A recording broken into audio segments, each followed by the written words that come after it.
آپ ذرا غور کیجئے، میرے نبی کا بچپن اعلیٰ، میرے نبی کی جوانی اعلیٰ، میرے نبی کا بڑھاپا اعلیٰ، میرے نبی کا حکم اعلیٰ، میرے نبی کا ارشاد اعلیٰ، میرے نبی کے فرمودات اعلیٰ، میرے نبی کے احکامات اعلیٰ، میرے نبی کے معجزات اعلیٰ، میرے نبی کے ارشادات اعلیٰ، میرے نبی کا مصلی اعلیٰ، میرے نبی کا تدبر اعلیٰ، میرے نبی کی فراست اعلیٰ، میرے نبی کی نفاست اعلیٰ، میرے نبی کا سینہ اعلیٰ، میرے نبی کے اشعار منہ مبارک اعلیٰ، میرے نبی کے اذنین اعلیٰ، میرے نبی کا انف اعلیٰ، میرے نبی کے اصحاب اعلیٰ، میرے نبی کے ازواج اعلیٰ، میرے نبی کی آل اعلیٰ، میرے نبی کا شہر اعلیٰ، جو قرآن میرے نبی پر اترا ہے وہ بھی کائنات میں اعلیٰ۔ سبحان اللہ، زور سے کہہ دو سبحان اللہ۔ سبحان اللہ، جو اعلیٰ ہے وہ برحق ہے۔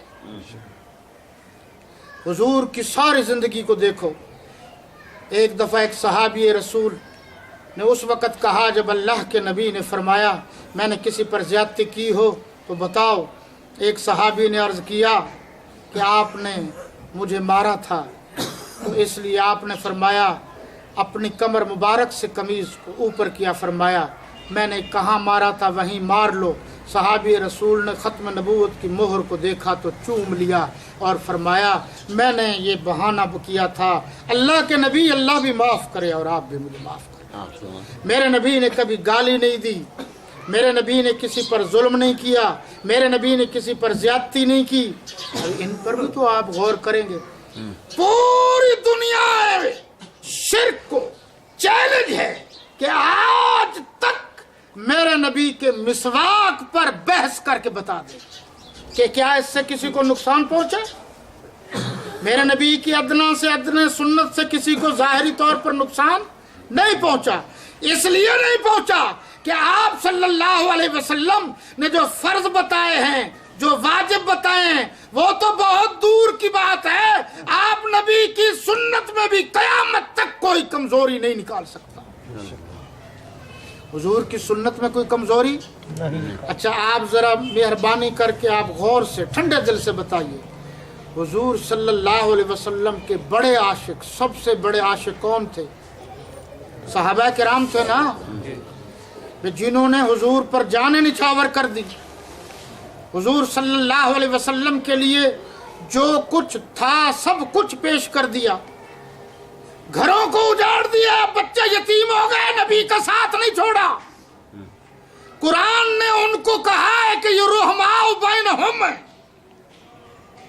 حضرت قاری صاحب آگے تشریف لے، پیرزادہ صاحب اللہ جلدر صاحب تشریف لائے، آخر میں دعا انشاءاللہ یہی کرائیں گے، آگے تشریف لے۔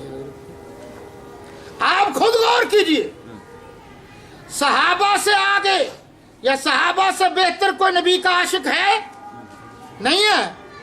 تو پھر حضرت صدیق اکبر نے جلوس نکالا تھا، حضرت عمر نے نکالا تھا، حضرت عثمان نے نکالا تھا، حضرت علی نے نکالا تھا، حضرت حسن نے نکالا تھا، حضرت حسین نے نکالا تھا، حضرت معاویہ نے نکالا تھا، حضرت سعید بن جبیر نے نکالا تھا، حضرت سعد نے نکالا تھا۔ مجھے بتاؤ پھر اس کے بعد اہل بیت کے بعد امام اعظم امام ابو حنیفہ نے نکالا تھا، امام شافعی نے نکالا تھا، آپ بتاؤ امام احمد بن حنبل نے نکالا تھا، امام مالک نے نکالا تھا، حضرت عبد القادر جیلانی نے نکالا تھا، حضرت بہاؤالدین زکریا نے نکالا تھا، سلطان باہو نے نکالا تھا، گنج بخش علی اجویری نے نکالا تھا، پھر ان سب نے نہیں نکالا تو یہ سارے نادان تھے، تم عقل مت دو۔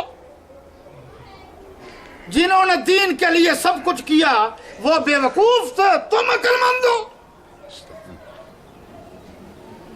اور حقیقت یہ ہے کہ اگر یہ ثواب ہے، اگر یہ عبادت ہے، وہ کہتے ہیں عبادت ہے، تو پھر عبادت تو مسجد میں اچھی لگتی ہے، روڈوں پر تو عبادت اچھی نہیں لگتی ہے، کچوں پر تو عبادت اچھی نہیں لگتی۔ عبادت کرنی ہے تو مسجد میں کرو، آپ محفل درود بناؤ، درود شریف پڑھو اس میں، اور اللہ کے قرآن کی تلاوت کرو، کوئی پروگرام کرو، بالکل۔ تو انہوں نے جھنڈیاں نہیں لگائیں تو یہ سارے بے عقل تھے۔ چلو اور سنو، مدینہ طیبہ تو حضور صلی اللہ علیہ وسلم کا شہر ہے نا، اس کو مدینہ الرسول بھی کہتے ہیں۔ تو اس مدینہ طیبہ میں تو آپ کا کیا خیال ہے مسجد نبوی کو اس روز سجایا جاتا ہے؟ تو مسجد نبوی میں چراغا نہیں ہوتا، وہ حضور کو نہیں مانتے؟ مدینے والوں نے سب کچھ دیا ہے، تو پھر آپ کا کیا خیال ہے وہ جلوس نہیں نکالتے، وہ نبی کو نہیں مانتے؟ تو آپ صدقہ کرو، آپ خیرات کرو، آپ یتیم کے سر پر ہاتھ رکھو، آپ مسجد بنواؤ، آپ مدرسہ بنواؤ، نیکی کے کام کرو۔ آپ روڈوں پر کھڑے ہو کر عبادت کرتے ہو، کیسی عبادت ہے تمہاری؟ اگر یہ عبادت ہے تو پھر 10 محرم کا جلوس بھی وہ کہتے ہیں ہماری بھی عبادت ہے۔ اور اگر ویسے بھی حکومت جو ہے نا اسی جلوسوں کے چکر میں رہ گئی، ختم نہیں ہوتا تو دوسرا نکلنا شروع ہو جاتا ہے، دوسرا نہیں ختم ہوتا تیسرا شروع ہو جاتا ہے۔ تو پھر حکومت جو ہے نا ان جلوسوں کے چکر میں رہے گی۔ یہ سارا مغرب، یہ انڈیا اور پاکستان میں یہ بیماری ہے، باقی کسی عرب میں یہ نہیں ہے بیماری، وہ بھی مسلمان ہیں۔ اس لیے آپ ذرا سوچو۔ اور میں تو سپاہ صحابہ کے جلوسوں کے بھی خلاف ہوں، ان کے اس لیے خلاف ہوں کہ ہو سکتا ہے آئندہ نسل سمجھے یہ بھی ضروری ہے، یہ بھی کوئی فرض واجب ہے، اس کو بھی نکالو۔ اگرچہ وہ احتجاجی ہیں لیکن میں اس لیے مخالف ہوں کہ ہماری اولاد کہیں یہ نہ سمجھے یہ بھی ضروری ہے۔ دیکھو یہ رسمیں چلتی ایسی ہیں کہ ایک بزرگ تھا، اس کو کہا یہ بزرگ ہے، اگلی نسل آئی تو اس نے کہا نہیں یہ بزرگ پہنچا ہے، اس سے اگلی نسل آئی اس نے کہا نہیں جی نہیں یہ اللہ سے مانگ کر دیتا ہے، چوتھی نسل آئی اس نے کہا نہیں یہی دیتا ہے، یہی سے گڑبڑ ہو جاتی ہے۔ اور ربیع الاول میں حضور کی آمد بھی ہے، حضور پر صلی اللہ علیہ وسلم پر نبوت کو جو تاج سجایا گیا وہ بھی ربیع الاول کا مہینہ تھا، ربیع الاول کا ہی مہینہ تھا جس میں آپ کو ہجرت نصیب ہوئی، ربیع الاول کا مہینہ تھا جس میں آپ اس دنیا سے تشریف لے گئے۔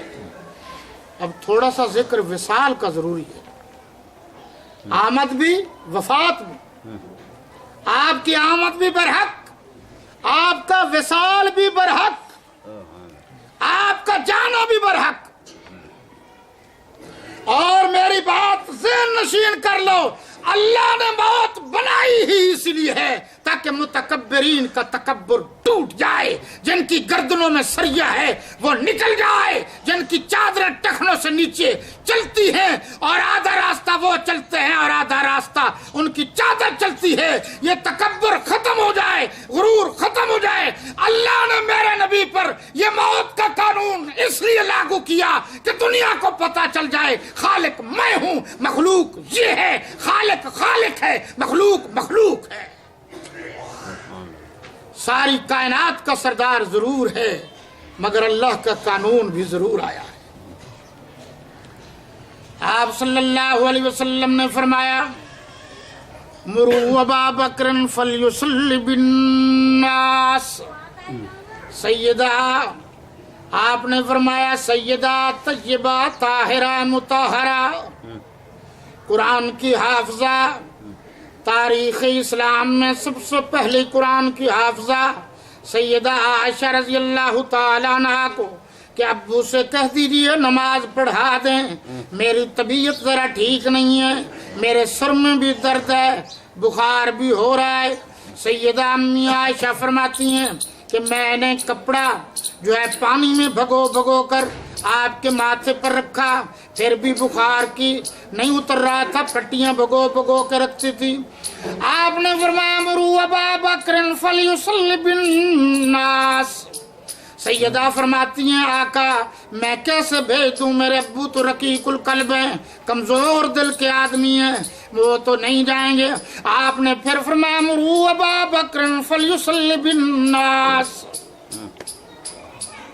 بھیج دیجیے ان کو، کہہ دیجیے۔ سیدہ نے عرض کیا، صدیق اکبر رضی اللہ تعالیٰ عنہ تشریف لے گئے، حضور کی زندگی میں 17 یا 21 نمازیں پڑھائیں، پھر آپ کی طبیعت ذرا تھوڑی سی ٹھیک ہوئی تو آپ نے حضرت علی حضرت عباس دونوں کے کندھوں پر ہاتھ رکھا اور تشریف لے آئے۔ صحابہ کرام نے دیکھا، اس سے پہلے میں نے یہ پڑھا ہے کہ اللہ کے نبی صلی اللہ علیہ وسلم نے جو سیدہ عائشہ کا حجرہ تھا، جو سیدہ عائشہ کا گھر تھا، جو میرے نبی کی مسجد نبوی صلی اللہ علیہ وسلم کے ساتھ تھا،